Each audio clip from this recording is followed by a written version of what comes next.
말씀 함께 보겠습니다. 마가복음 2장 18절에서 22절까지의 말씀입니다.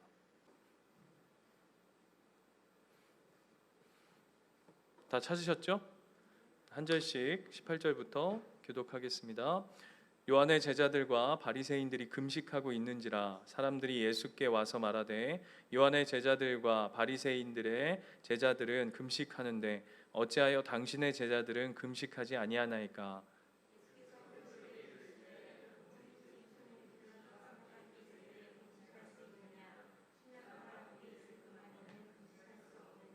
그러나 신랑을 빼앗길 날이 이르니 그날에는 금식할 것이니라.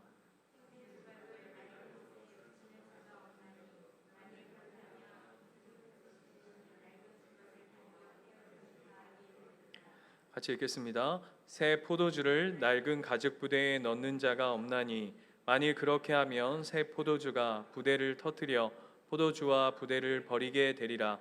오직 새 포도주는 새 부대에 넣느니라 하시니라. 아멘.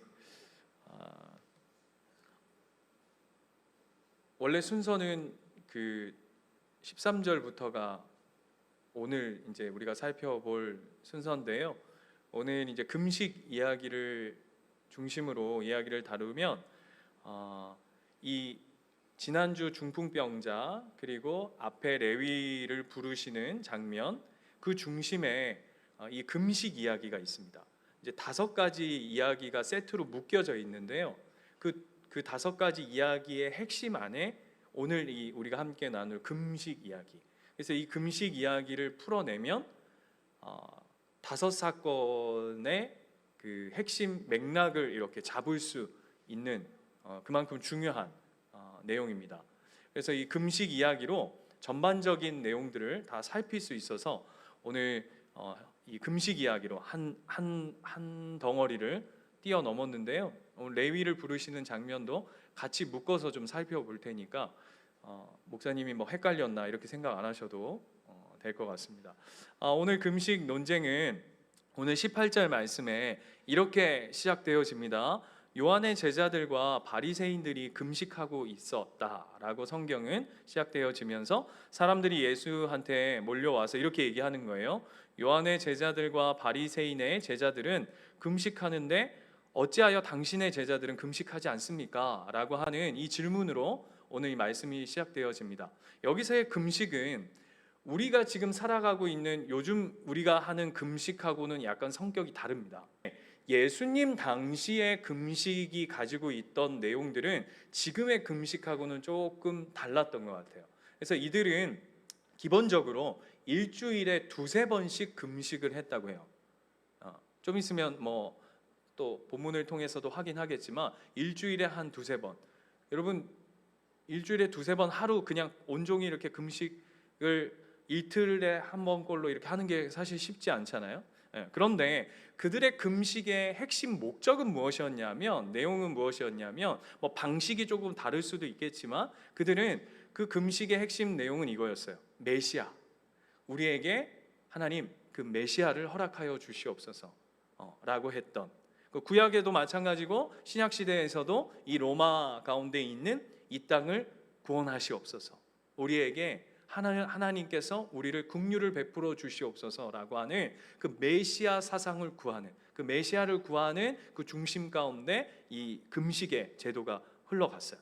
그런데 뭐 그렇다 치더라도 그때든 지금이든 뭐 방식과 약간의 목적은 다를 수 있지만 여러분 그 존 파이퍼 목사님이 쓰신 존 파이퍼 목사님이 누구신지는 아시죠? 존 파이퍼 목사님이 쓰신 책 중에 그런 제목이 있어요. 하나님께 굶주린 삶이라고 하는 그 금식의 내용을 가지고 쓴 책이 있거든요. 아주 금식에 대해서 아주 양서예요. 그러니까 꼭 한번 우리가 읽어볼 필요가 있는데 어쨌든 저쨌든 그 뭐 방식이 다르고 그 목적이 다를진 몰라도 그 금식이 가지고 있는 예전이든 뭐 예수님 당시든 지금이든 그 한 가지 그 금식이 가지는 핵심이 뭐냐면 아까 그 존 파이퍼 목사님의 책처럼 나는 하나님께 굶주린 자입니다 라고 하는 고백이 담겨져 있는 것이죠. 그러니까 하나님만이 내 모든 생명의 주권자이십니다.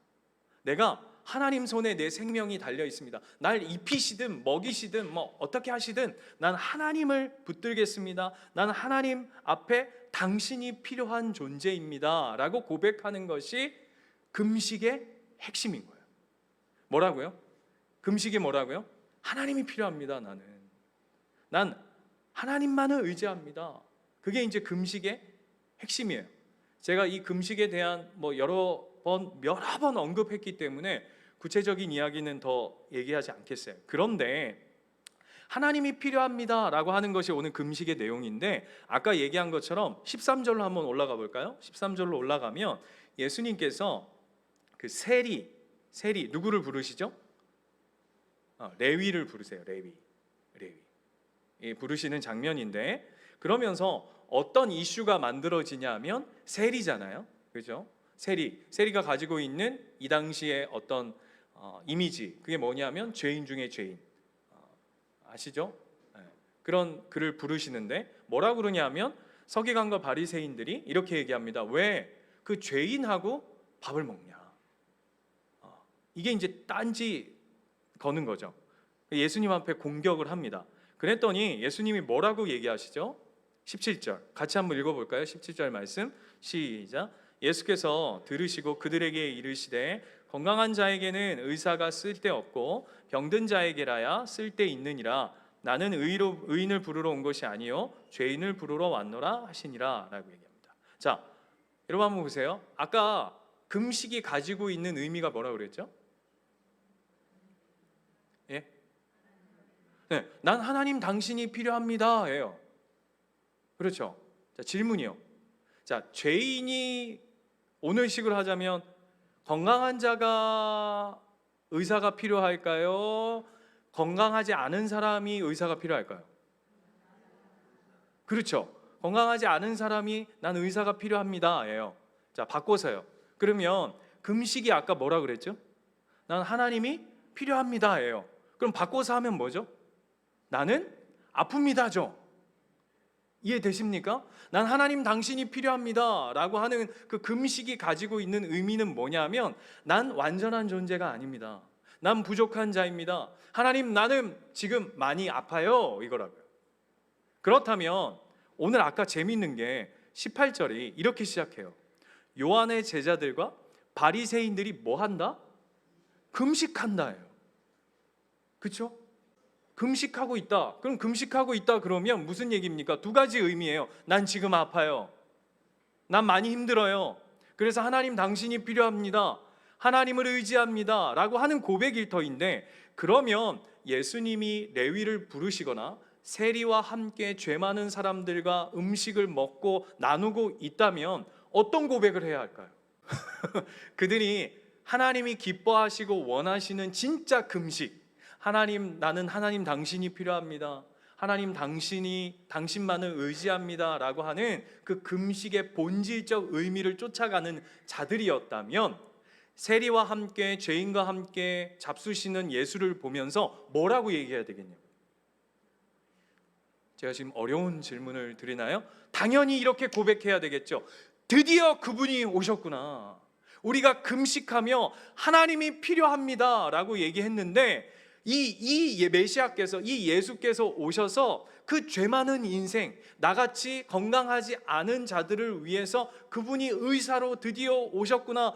예수님, 저희도 당신과 함께 식사하고 싶어요. 예수님, 나도 당신과 함께 하고 싶어요. 예수님, 나도 당신과 함께, 그토록 우리가 하나님 앞에 엎드려 구했던 하나님이 필요합니다 라고 했는데 드디어 우리의 기도가 응답되어졌군요. 이렇게 가야 되지 않겠습니까? 그런데 그렇지 않대요. 그렇지 않고 오히려 뭐라고 그러냐면, 어찌 저 죄인들과 함께 밥을 먹느냐, 함께 하느냐라고 묻는다면 그들의 금식은 어떤 금식이라는 거죠? 일단 뭐죠?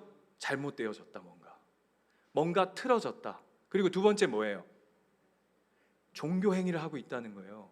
그리고 오늘 읽진 않았지만 17절 말씀, 건강한 자에게는 의사가 필요 없고 병든 자에게라 쓸데있느니라 라고 얘기했는데, 서기관과 바리새인은 자신들이 병든 자라고 생각하지 않고 금식은 하면서, 이게 모순이죠. 신앙 안에서 끝없는 모순이에요.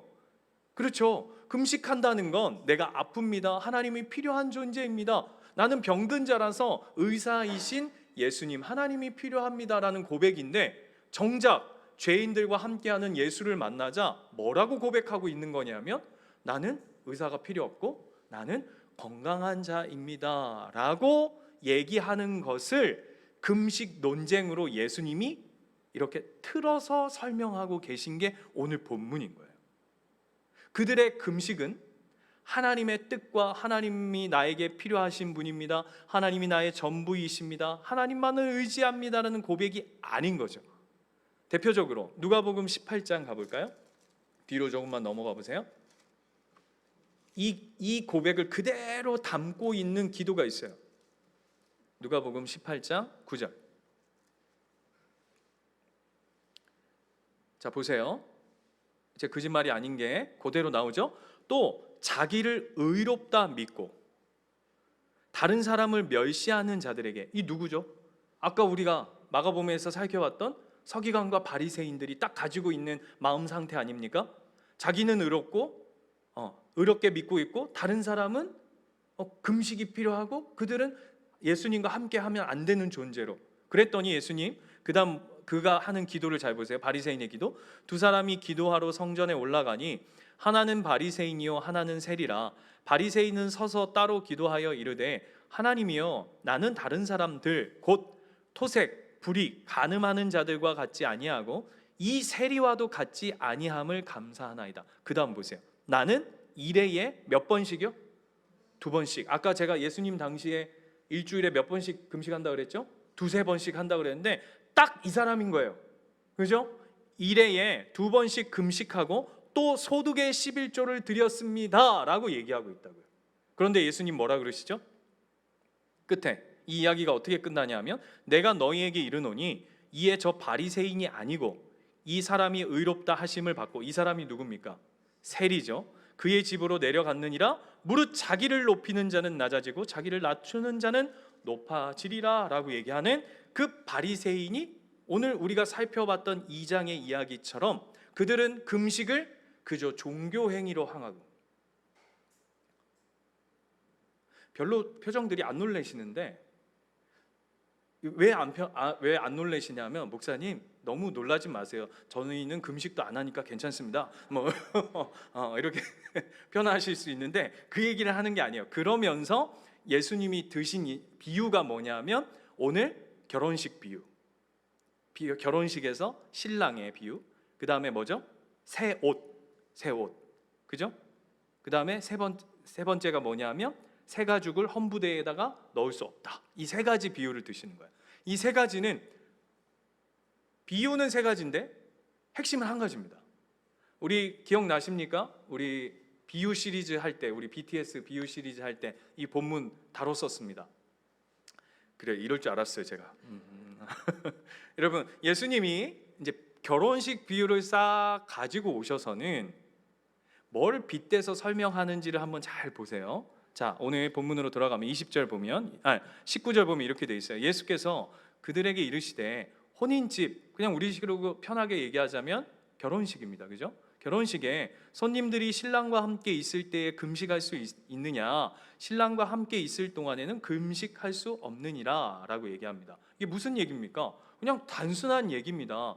야, 네가 진짜 잔치집이 있는데, 결혼식이 있는데 네가 하는 금식이 중요하냐, 아니면 그 결혼식의 주인공인 신랑을 기쁘게 하는 것이 중요하냐? 뭐가 중요하죠, 여러분? 그렇죠. 그러면 결혼식 가질 말아야지. 근데 그것보다 하나 더 들어가는 거예요. 단순히 결혼식이 중요하다 이 얘기가 아니라, 결혼식의 주인공이 누굽니까?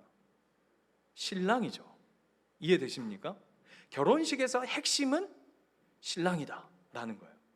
이해되세요? 거기에 방점을 찍는다는 거예요. 네가 금식하는 게 중요한 게 아니야. 결혼식에 있어서는 제일 핵심이 뭐냐면 신랑이야, 이렇게 얘기하는 거예요.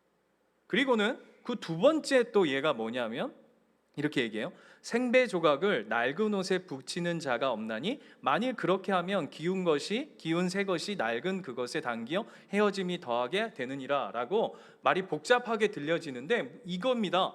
여러분, 새 옷이 있는데 헌 옷에다가 갖다가 뭐가 빵꾸가 났어요. 이렇게.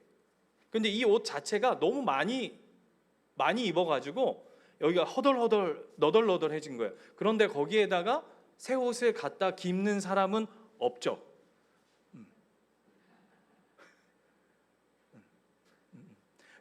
이해되십니까? 그러면 어떻게 되죠? 새 옷을 여기다가 이렇게 빵꾸 난 대로 이렇게 덮으면, 네? 그렇죠. 옷이 다 그냥 찢어져 버리죠. 그렇죠? 그리고 세 번째는 무슨 얘기냐면 새 포도주를 헌 부대에다가 넣지 않는데요. 보시죠. 22절에 보면 새 포도주를 낡은 가죽 부대에 넣는 자가 없대요. 왜요? 똑같은 이미지 아닙니까? 똑같은 이야기. 그럼 어떻게 돼요? 헌 부대가 터져버리니까. 그런데 그러면 꼭 읽으면 어떤 느낌이냐면 새 거는 새 거에 넣어야 된다, 이런 느낌인 것 같은데 그 얘기를 하는 게 아니에요. 뭐냐면 뭐가 중요하냐는 거예요. 자, 보세요. 공통점이 뭐죠? 세 가지 이야기에 신랑이 뭡니까? 그죠? 새 신랑. 이게 틀린 말이죠. 신랑이 원래 뉴인데 거기다 새까지 붙이는 건 잘못된 콩글리시인데, 신랑, 그 다음에 새 옷, 그 다음에 새 포도주, 세 개 다 뭐죠? 새 거라는 거예요. 새 거. 그럼 뭐가 중심이죠? 새 거가 중심이라는 거예요. 지금 이 세 가지 비유는 새 거를 새 거에 담아야 된다, 새로운 것은 새롭게 시작해야 된다, 이런 비유를 예수님 하시는 게 아니라 니들 좀 분별해라. 뭐가 니들 결혼식에서 뭐가 핵심이고 포도주도 담근 거 중에 뭐가 핵심이고 새 거 아니겠어요? 이게 주인공이잖아요. 이해되십니까? 주인공을 헌 것에다가 넣는 사람이 없다라고 하는 비유를 든 거예요. 왜요? 무슨 얘기를 하고 싶은 걸까요? 이 얘기하는 거예요. 금식을 왜 하니? 이 얘기예요. 쉽게 말하면 금식을 왜 한다고요? 하나님 의지합니다 라고 얘기해 놓고는 쉽게 말하면 신랑이 결혼식에 왔는데 자기가 금식한다고 신랑은 뒷전이면 그게 무슨 의미가 있어? 결혼식에서 마찬가지인 거죠. 예수님이 니들이 금식해서 메시아를 보내주세요 해서 정말 메시아가 이 땅 가운데 왔는데 예수 그리스도는 뒷전이고 내가 금식했어가 메인으로 자리 잡혀 있다면 그게 어찌 제대로 된 신앙이겠느냐라고 오늘 예수님이 꼬집고 있는 거예요.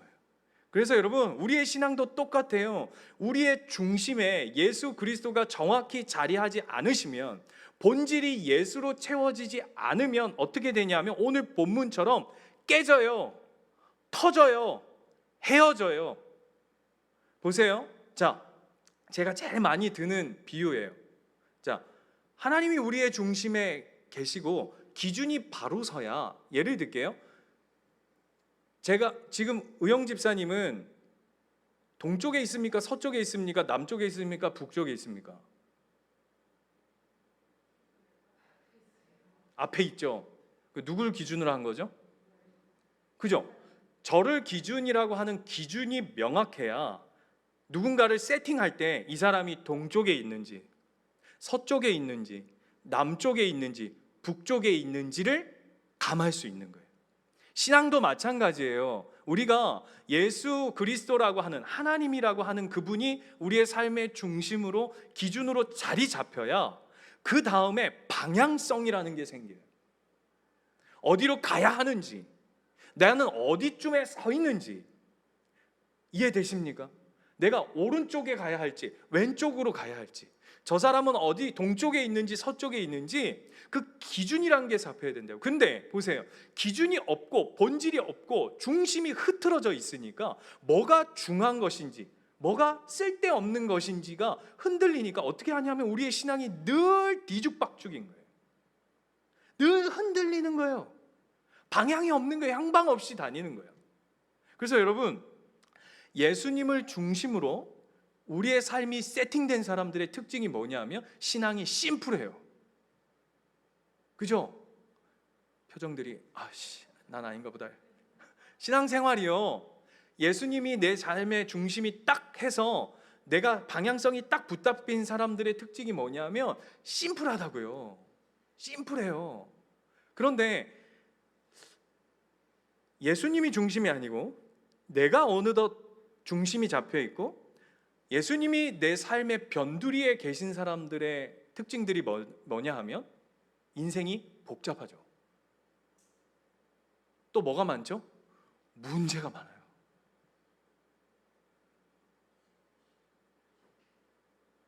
상담을 하거나 신방을 하면요, 어떤 성도들의 삶의 모습 속에서 그냥 누가 봐도 선명하게 답이 그냥 이렇게 툭 나올 때가 있어요. 왜 그러냐 하면 기준이 딱 명확하면 아, 이분이 어디서부터 틀어졌구나라는 게 선명하게 들어올 때가 있어요. 그런데 자기는 안 보이죠. 왜요? 뭘 기준하지 못하고 자기가 그 기준점에 서 있으니까 안 보이는 거예요. 이게 굉장히 중요한 거예요, 여러분. 그래서 다음번 이야기가 어디로 이어지냐 하면 똑같이 논쟁이 뭐냐면 안식일이냐 아니면 그 안식일을 허락하신 예수 그리스도냐, 이 싸움으로 가는 거예요. 뭐가 중요해요? 안식일이 중요합니까? 안식일을 주신 하나님이 중요하십니까? 그렇죠. 그래서 이 안식일의 논쟁도 어떻게 끝나냐 하면 이렇게 끝나요. 27절. 또 이르시되 안식일이 사람을 위하여 있는 것이요 사람이 안식일을 있는 것이 아니다. 이게 방향성이 명확하죠. 예수님 보세요. 그 다음에 왜 명확하죠? 28절 이렇게 돼 있어요. 이러므로 인자는 안식일에도 주인이니라. 중심에 예수 그리스도, 인자, 하나님이라고 하는 그 중심이 딱 사로잡혀 있으니까 나머지 사람들의 어떤 안식일에 대한 기준점들이 명확하고 방향성, 어떻게 하는 건지를 예수님이 명확하게 이야기해 주시고 있다. 이게 너무 중요해요, 여러분.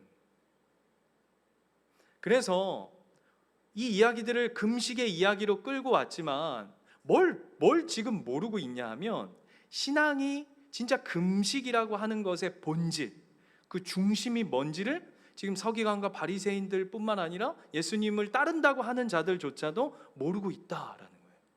자, 예를 들어 볼게요. 자, 여러분, 우리가 신앙이 깊어져요. 그죠? 신앙이 깊어지고 신앙이 커지면 날이 거듭할수록 나라는 사람이 어떻게 인식되어집니까? 신앙이 깊어지면 아, 내가 그래도 하루하루 참 괜찮은 사람으로 빚어져 가고 있구나. 나 참 그래도 예수 믿는 참 그리스도인으로서 이렇게 좀 괜찮은 모습으로 가고 있구나. 이렇게 갑니까? 또 두 번째, 내가 지금 예수 믿은 지가 한 20년, 30년인데 어떻게 이렇게 맨날 제자리지? 여기서 많이 끄덕이시네요. 어떻게 이렇게 변하지가 않지? 이렇게 어떻게 늘 쳇바퀴 도는 것처럼 늘 가다가 여기 제자리고 가다가 제자리고 가다가 제자리고 난 어떻게 이렇게 하지? 한쪽은 나의 괜찮음을 확인하는 거, 두 번째는 난 너무 형편없어, 시간은 흘러가는데 나는 바닥이야라고 하면서 절망하는 거. 어느 게 맞을까요? 둘 중에? 네? 둘 다 맞습니까? 네? 어때요? 자기 스스로 한번 대입해 봅시다. 나는 긍정 쪽이다. 아니다. 나는 끝없는 부정형이다. 목사님, 그래도 제가 목사님 설교를 들어왔기 때문에 긍정과 부정 어디 그쯤인 건 알 것 같습니다. 이런 건가요? 아니죠. 부정도 아니고 긍정도 아니죠. 신앙이 깊어지고 아까 진짜 금식으로서의 본질로서 하나님 앞에 나아가는 자의 삶의 모습처럼 그게 뭐냐면 이런 거예요. 내가 매 순간 괜찮은 사람인 것을 확인하는 자리도 아니고 내가 너무 형편없어서 매 순간 절망하는 자리도 아니라 내가 하나님을 알아가면 알아갈수록 내가 어떤 사람인지를 정확하게 봐가는 거예요. 그래서 어디로 가냐 하면 절망도 아니고 나를 긍정하는 자리도 아니라 내가 예수 없으면 안 될 아주 큰일 날 사람이구나 라는 것을 더 깊이 알아가는 거예요. 그게 신앙이라고요. 그게 금식이에요. 나는 삶의 한순간도, 진짜 호흡하는 이 한 모금도 예수 아니면 살아갈 수 없는 사람이구나라는 것을 그냥 이렇게 그냥 뼛속 깊이, 그냥 죄송해요, 쌍피 깊이 들어가는 거예요. 그걸 인정하는 자리로 가는 게 깊어져 가는 신앙인 거예요. 근데 우리는 둘 중에 하나예요. 바리새인처럼 가던가 아니면 세리처럼 절망하던가. 난 안 되는구나. 아니요. 뭘 경험한다고요? 아까 예수님 고백했던 것처럼 병든 자라야 진짜 난 예수가 필요한 존재구나 라고 하는 거듭난 자리. 그래서 어떻게 자리로 가냐면 더 의지, 그리고 더 붙들어요. 그래서 최고의 소망이 뭐죠? 다윗이 51편에 그 영혼의 절규로 올려드렸던 성령이여 나를 떠나지 말아 주소서. 난 다른 거 다 괜찮습니다. 후드로 패십시오. 뭐 다 뺏어가도 괜찮습니다. 그러나 주님 떠나 살지 않게 하여 주십시오 라고 하는 이 자리로 들어가는 거죠. 이게 신앙이라고 가르치시는 거예요. 금식 첫날 1000번, 100번, 10,000번 한 게 중요한 게 아니라 난 진짜 내 인생의 중심의 본질로서 주님 아니면 살아갈 수 없노라를 고백하는 자리.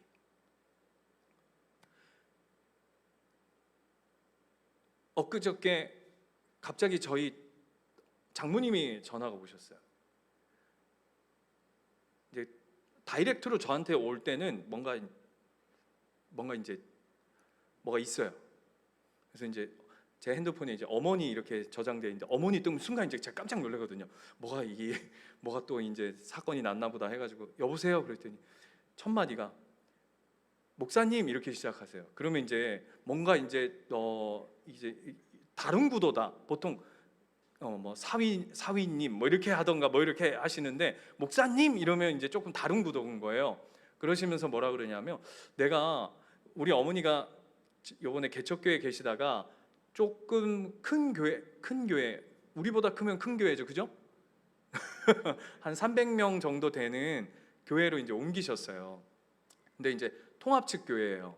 그래서 이제 저보고 그 전에 목사님 주변에 사위를 목사로 둔 그 부모의 그 특혜를 좀 누려봅시다라고 하시면서 교회가 주변에 이러이러한 교회들이 있는데 목사님 한번 좀 살펴봐 달라고. 그래가지고 제가 이제 막 보면서 설교도 좀 듣고 또 알잖아요. 서로 또 이제 아시죠? 뭐 여러분 모르시구나. 목사들끼리는 또 이렇게 뭐 대충 보면 또 감이라는 게 있어요. 그래서 이제 또 설교도 좀 듣고 홈페이지 이렇게 좀 이 교회가 뭘 지향하고 뭘 방향성을 두고 가는가 뭐 이런 거 막 살피고 이래서 어느 교회를 이렇게 추천해드려서 지금 그 교회 가셨는데 신앙하시고 난생 처음으로 새가족 교육과 양육이라는 걸 지금 받고 계신 거예요. 그래서 너무 재밌으시대. 인생 처음으로. 왜냐하면 그동안은 계속 개척교회만 섬겨 놓으시니까 양육이나 이런 게 전혀 없으셨던 거예요. 그래서 이제 처음으로 양육받고 새가족 교육받고 이렇게 너무 막 재밌고, 그다음에 막 새벽기도 막 하시고 막 예배 이제 지금 다 참석하시고, 그전 교회는 식구가 목사님 계시고 사모님 계시고 우리 어머니 계시고, 그러니까 이제 설교가 본인 와이프한테 한번 했다가 우리 어머니한테 했다가 얼마나 부담스러워 이게. 시선이 한 번. 그러니까 자기 안 가면 온 교인의 50% 본인이 안 가면 50%가 안 가는 거잖아요. 이 부담스러움의 극치. 아시겠죠? 네, 다음 주부터 수요 예배 빠지시는 분들 내가 가만 안 있을 거예요. 농담이고. 아무튼 그랬는데 새벽 기도를 갔는데 지금 목사님이 창세기 시리즈를 설교하시나 봐요. 딱 어디냐면 아브라함인 거예요. 근데 저희 어머니가 제 설교를 거의 외우다시피 들으세요. 그래서 이제 아브라함을 딱 들었는데 저한테 질문이 뭐냐면, 목사님 질문이 있는데, 아브라함이 두 번째 본인 사라를 그 누이라고 팔아 먹었을 때 기억나십니까? 아비멜렉에게 두 번째 팔아 먹었을 때 저한테 질문이, 그때 이삭을 낳았어요? 이렇게 물으시는 거예요. 여러분 대답해 보세요. 대답 못하면 나 굉장히 지금 아브라함 믿음을 걷다 설교 듣고 이거 대답 못하시면 저 굉장히 노할 거예요. 그때 이삭이 있었습니까? 없었습니까? 없었어요. 그죠? 왜 없었죠? 그렇게까지 묻지 마라. 첫 번째 아내를 팔아온 것과 두 번째 아내를 판 것이 방식은 비슷해 보이지만 내용이 완전히 다르다 그랬어요. 기억나시는지 모르겠어요. 아무튼 그랬는데 아들이 없었어요. 그런데 목사님이 뭐라고 설교를 하셨냐면 이렇게 설교하셨다는 거예요. 아버지의 그런 연약한 모습을 보고 아들이 그대로 배워서 신앙은 그대로 답습되어지는 거다라고 얘기하면서, 그러면서 신앙의 3대가 그래서 너무 중요하다 이렇게 설교를 하신 거예요. 그러니까 어머니가 그 액면으로의 메시지는 참 은혜가 됐는데 제 설교를 백그라운드로 깔아놓으니까 어라? 그 말이 성립이 안 되죠. 왜? 그땐 이삭이 없었으니까. 아버지가 실수한 걸 이삭이 본 게 아니잖아요. 저건 틀렸는데 그 순간부터 은혜가 안 되기 시작하는 거예요. 이해되세요?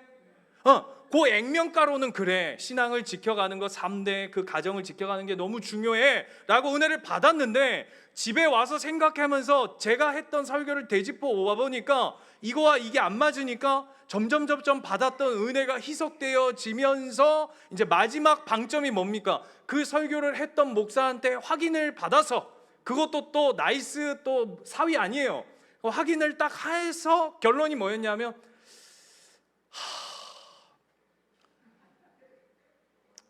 결론이 뭐예요? 이 설교가. 제가 뭐라 그랬게요? 여러분? 여보세요? 여러분 교회의 담임 목사의 수준을 잘 고려해서 제가 뭐라 그랬을까요? 저희 어머니한테 교회 다른 데로 옮기세요? 이러면 안 되죠. 제가 뭐라 그랬는지 아세요? 제 설교 듣지 마세요 그랬어요. 왜요? 뭐가 중심이에요? 예? 뭐가 중심이에요? 우리가 신앙생활 이렇게 우리 어머니를 디스하고 싶은 게 아니에요. 우리 어머니 굉장히 열심히세요. 그러니까 제가 열심히 없거나 무슨 잘못된 거에 대해서 얘기하는 게 아니에요. 우리가 이렇게 신앙한다고. 그래서 제가 단호히 얘기했어요. 어머니, 제 설교 듣지 마세요. 그 교회 목사님 설교 열심히 들으세요. 그리고 기도하세요. 예수님이 신앙의 중심으로 들어오면 어떻게 되죠? 죄송해요. 제가 지난번에도 얘기했잖아요. 저희 교수님이 뭐라 그랬다고요? 목사들이 성경 본문을 제일 거꾸로 풀어도, 본문이 얘기하는 것과 제일 반대로 풀었는데도 기가 막힌 성령님의 은혜와 섭리와 뜻하심과 인도하심과 보호하심과 지키심으로 말미암아서 그 거꾸로 푼 설교를 가지고도 성도들에게 기가 막힌 은혜를 주시는 게 우리 하나님이시라고. 아멘이시죠?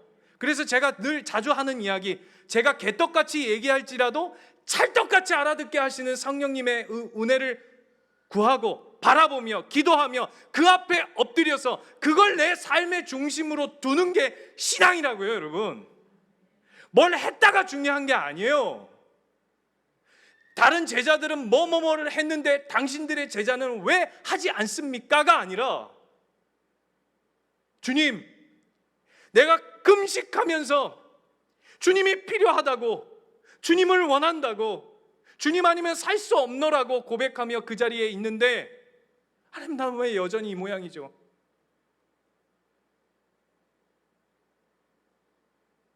나 왜 사람들만 보일까요?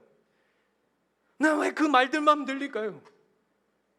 난 왜 삶의 꼬라지가 하나님 앞에 살아가는 이 모습이 왜 여전히 이 모양일까요? 라는 그 자리 앞에 들어가는 거죠.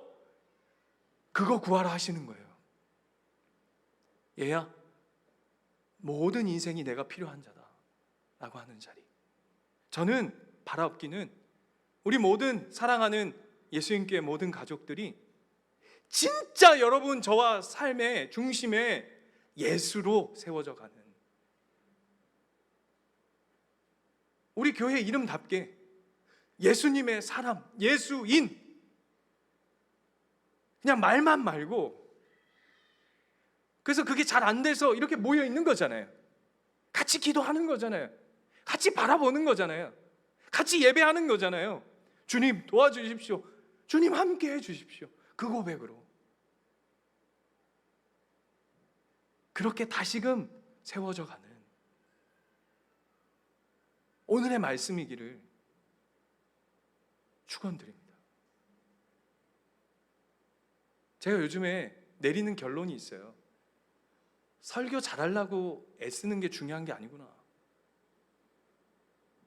하나님 말씀으로 중심을 두고 살아가기 위해 몸부림치는 그 마음이 하나님 훨씬 기뻐하시겠구나. 우리 그거 놓치지 말자고요. 네.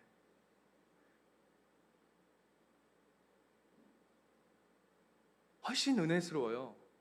수요 예배. 왜죠? 네?